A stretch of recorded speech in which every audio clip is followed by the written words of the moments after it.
दोस्तों, जापान में एक ऐसा जजीरा है जहां इस हद तक सांप पाए जाते हैं कि वहां पर इंसानी जिंदगी इंतहाई खतरे से दो चार है। ये सांप जहरीले होने के साथ साथ इस कदर खतरनाक हैं कि वहां के रिहायशी बहुत बुरी तरह खौफ में मुब्तला थे। इनके काटने की वजह से कई लोग मौत के मुंह में जा रहे थे और हुकूमत इसके खिलाफ ठोस इक़दामात करने से कासिर थी। इस परेशानी को मद्देनजर रखते हुए जापान की हुकूमत ने एक ऐसा अजीबोगरीब फैसला किया जिसने न सिर्फ इस जजीरे बल्कि पूरे मुल्क को हैरानी में डाल दिया। उन्होंने सांपों से छुटकारा हासिल करने के लिए ये मनसूबाबंदी की कि जजीरे पर काफी तादाद में नेवले छोड़े जाएं। दोस्तों, आप जानते ही होंगे कि नेवले को सांप का सबसे बड़ा दुश्मन माना जाता है। ये जानवर काफी फुर्तीला होता है और जहर के खिलाफ भरपूर कुव्वत मुदाफियत रखता है। दोस्तों, जापान की हुकूमत ने ये फैसला तो कर लिया था जो देखने में काफी तसल्ली बख्श था, मगर वो इसके संगीन नताइज से बेखबर थे। ये एक ऐसा फैसला था जो अल्लाह ताला के बनाए हुए इकोसिस्टम के खिलाफ था और जापान को अल्लाह के बनाए हुए इस इकोसिस्टम में मुदाखलत करने पर कैसे संगीन नताइज का सामना करना पड़ा। दोस्तों, ये वीडियो इंतहाई मालूमाती और हैरत अंगेज है, इसलिए वीडियो को आखिर तक जरूर देखिएगा। दोस्तों, जापान के कुछ देहाती इलाके एक बहुत बड़े खतरे का शिकार थे। जापान में 1970 की दिहाई में अमामी ओशिमा जजीरे पर रहने वाले लोगों का सामना ओकिनावा हाबू नामी एक खतरनाक सांप से था। ये सांप इस कदर खौफनाक और जहरीला था कि ये इस जजीरे के किसी भी इंसान या जानवर को काट लेता या डस लेता तो उसकी चंद सेकंड्स में ही मौत वाक़ई हो जाती। इस सांप का जहर इस कदर मोहलिक होता कि ये जिस भी इंसान को काट ले तो उस इंसान के खून के खुलियों में फौरन तब्दीली वाक़ई होना शुरू हो जाती और इस इंसान का खून चंद सेकंड्स में ही जम जाता। अगर इस सांप की जसामत की बात की जाए तो ये जिस्मानी एतबार से बाकी सांपों के मुकाबले में काफी बड़ा है। अगर ये सांप किसी इंसान को काट लेता तो इस इंसान को शदीद सरदर्द, उल्टियां और बाज दफा मौत का सामना भी करना पड़ता है। जापान का ये जजीरा देहात पर मुहित है, इसलिए वहां पर सिर्फ इब्तिदाई तिब्बी इमदाद तक रसाई मुमकिन थी। इन सांपों ने वहां के लोगों की जिंदगी अजीरन बनाकर रख दी थी। 10 साल में तकरीबन 500 के करीब लोगों को इन सांपों ने मौत का निशाना बनाया। उनकी हुकूमत ये चाहती थी कि इस मसले को बुनियादी तौर पर हल किया जाए ताकि वहां पर रहने वाले लोग आसानी से लंबे अरसे तक सुकून से रह सकें।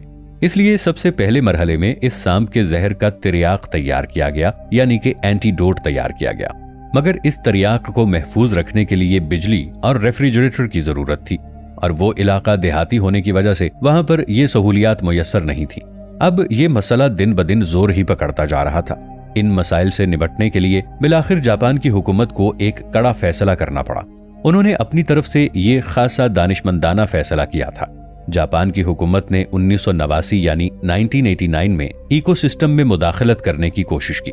उन्होंने इस जजीरे में सांपों के मुकाबले में नेवले को छोड़ने का फैसला किया। उन्होंने सोचा कि नेवला एक इंतहाई छोटा मगर इंतहाई ताकतवर जानवर भी है जो सांप के जहर का बाआसानी मुकाबला कर सकता है और वो सांपों को अपना शिकार बनाएगा। इस तरह इस जजीरे से सांपों का आसानी से खात्मा हो सकता है। उन्होंने नेवले की फितरी सलाहियत को आजमाने के तौर पर सांपों के दरमियान नेवलों को छोड़ दिया। नेवला अपने फुर्तीलेपन, ताकतवर जबड़ों और बेहतरीन इम्यूनिटी की वजह से जाना जाता है। नेवले के बारे में ये मशहूर है कि ये न सिर्फ सांपों को मारता है बल्कि उनको खा भी जाता है।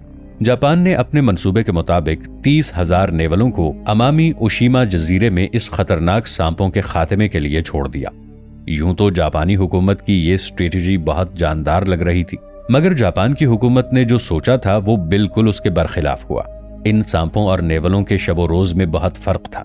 सांपों की ये किस्म रात के वक्त मुतहर्रिक होती जबकि नेवले दिन के वक्त शिकार करते थे। इस तरह इन दोनों जानदारों का आपस में बहुत कम आमना सामना होता था। नेवलों के आ जाने से भी सांपों की आबादी के कम होने में कोई नुमाया फर्क नहीं पड़ा। हाँ, इतना जरूर हुआ कि नेवलों ने सांपों की बजाय वहां के दूसरे जानदारों को यानी छोटे जानवरों को निशाना बनाना शुरू कर दिया। इस जजीरे में रहने वाले अमामी रैबिट जो कि पहले ही माहौलियाती तब्दीली का शिकार थे, नेवलों ने इनको बाआसानी अपना शिकार बना लिया। बदकिस्मती से ये अमामी रैबिट सिर्फ इसी जजीरे में पाए जाते थे और नेवलों के शिकार की वजह से इनकी आबादी बहुत तेजी से कम होना शुरू हो गई। दोस्तों, आपकी मालूमात में इजाफे के लिए ये बात बताता चलूं कि ये नेवलों में अमले तौलीद बहुत तेजी से होता है और इसीलिए इस जजीरे में मौजूद नेवलों की आबादी कुछ ही साल में लाखों की तादाद तक पहुंच गई और अब इस जजीरे में सांपों के साथ साथ नेवले भी पूरे जजीरे में राज करने लगे। इस जजीरे का माहौलियाती निजाम पहले ही बहुत नाजुक मराहिल से गुजर रहा था। अब वो मजीद तबाही के दहाने पर पहुंच गया और कुछ ही अरसे बाद जापान की हुकूमत को ये एहसास हो गया कि उन्होंने इस जजीरे पर नेवलों को छोड़ने की जो हिकमत अमली अपनाई थी वो सरासर गलत थी। इसका बल्कि उल्टा नुकसान होता जा रहा था। तब जापान की हुकूमत ने नेवलों से निपटने के लिए एक नई मंसूबाबंदी को तरतीब दिया। इस हुकूमत के सामने दो बड़े सवाल मुंह खोले खड़े थे। एक तो ये कि इस जजीरे के माहौलियाती निजाम को बेहतर किस तरह बनाया जाए और दूसरा नेवलों की बढ़ती हुई तादाद को किस तरह खत्म किया जाए। इसी चीज को मद्देनजर रखते हुए जापान की हुकूमत ने सन 2000 में तरबियत याफ्ता कुत्तों और माहिर शिकारियों की टीम तश्कील देकर नेवलों को खत्म करने का एक जामे मंसूबा बनाया। इन शिकारी कुत्तों और इंसानों का ये काम था कि ये जजीरे के हर इलाके और कोने में जाकर नेवलों को पकड़ें और नेवलों की बढ़ती हुई तादाद को रोकने के लिए तकरीबन 20,000 के करीब खुसूसी जाल बिछाए गए। जापानी हुकूमत की ये हिकमत अमली काफी हद तक कामयाब रही और वहां की अथॉरिटी ने तकरीबन पिछले 25 साल में 32,000 के आसपास नेवले पकड़े और इनका जड़ से खात्मा कर दिया। मगर दोस्तों, इस जजीरे में बसने वाले लोगों का पुराना मसला यानी सांपों की भरमार जूं का तूं ही रहा। अब इस मसले के हल के लिए जापानी साइंसदान मैदान में उतरे और फिर उन्होंने अपनी कोशिशों का आगाज किया। उन्होंने इस जहरीले सांप के जहर के खिलाफ एक जदीद और काबिल हुसूल तरियाक यानी एंटीडोट बनाने के मुतालिक तहकीकात का काम शुरू कर दिया। जापान की मुख्तलिफ यूनिवर्सिटियों और तहकीकी इदारों ने जहर के जीनियाती नक्शे को समझने के लिए यकजा होकर काम करना शुरू कर दिया। इस मकसद के लिए साइंसदानों की एक टीम ने सबसे पहले इन सांपों के जहर, खून और बाफ्तों के नमूने हासिल करके इनके डीएनए को एनालाइज किया। इस तहकीक के जरिए 60 अदद जीन्स के बारे में मालूमात हासिल हुई जो जहर की तैयारी में शामिल फहरिस्त हैं। इन जीन्स के बारे में ठोस मालूमात हासिल करके इन्हीं की बुनियाद पर तरियाक बनाने का काम शुरू हुआ। ये तहकीक सिर्फ सांपों के जहर के इलाज तक महदूद नहीं रही, बल्कि इससे और भी मुख्तलिफ बीमारियों मसलन कैंसर और दिल की बीमारियों के लिए शिफा की उम्मीद भी पैदा हुई। नेवले को जहरीले सांपों के साथ मुकाबले के लिए जजीरे में छोड़ना शायद एक अनोखा फैसला हो सकता है, मगर ये अल्लाह ताला के कामों में छेड़छाड़ थी। दोस्तों, ये छेड़छाड़ कोई पहली मर्तबा नहीं, बल्कि बहुत से ममालिक ने माहौलियाती आबो हवा और इकोसिस्टम को अपने काबू में करने की कोशिश की, तो ऐसे ममालिक को संगीन नताइज का सामना करना पड़ा।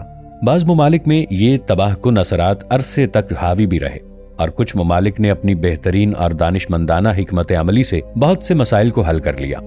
इसी तरह चीन का एक बहुत बड़ा हिस्सा जब सहरा में तब्दील होता जा रहा था, उन्होंने सहरा में जंगलात उगाने की कोशिश भी की, मगर उन्हें खातिर खा कामयाबी हासिल ना हो सकी।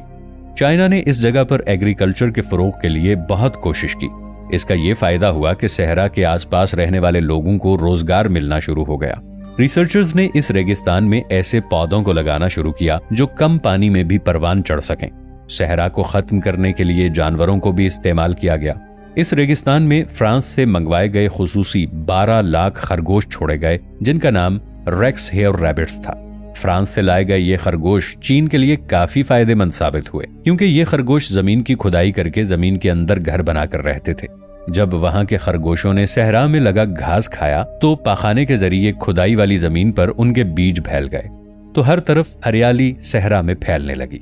चीन का वो सहरा जो बंजर हुआ करता था, अब वहां पर 85% हरियाली आ चुकी थी।